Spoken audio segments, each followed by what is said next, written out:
हिंदी पढ़ाने वाला टीचर। हिंदी का टीचर ना तुम्हें ऐसे बताएगा जैसे वो सबको जानता है। ये दोहा अपने कालिदास जी ने लिखा था।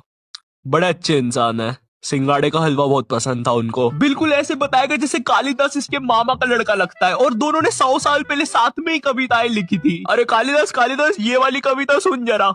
ऊंट बलबला के पिए पानी, जभी तो आए उसको मजा मेरे जानी। डाल दे इसको 10वीं कक्षा की किताब में डाल दे। तुम लोग को पता है हिंदी सब्जेक्ट में चैप्टर्स के नाम इतने गजब होते हैं। 2 बैलों की कथा, महमूद और उसका 5 रुपए का चिमटा, लाल माटी बेचने वाली। अब हिंदी वाला टीचर तुम्हें ऐसे पढ़ाएगा जैसे वो खुद इन कहानियों में था। बच्चों, लाल माटी वाली एक बहुत ही नेक औरत थी। रोज बेचारी 600 किलोमीटर चल के चट्टानों पर चढ़ के शहर में माटी बेचने जाती थी।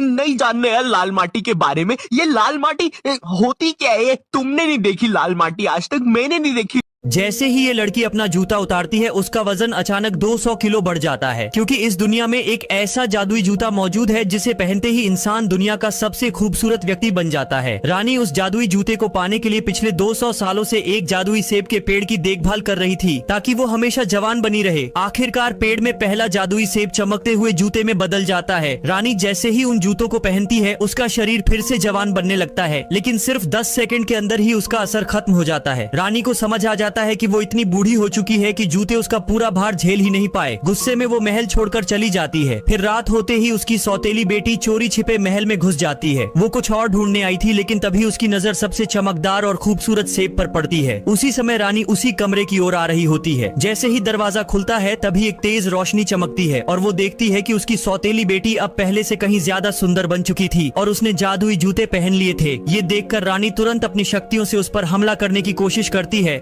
आगे की कहानी जानने के लिए नीचे क्लिक करो।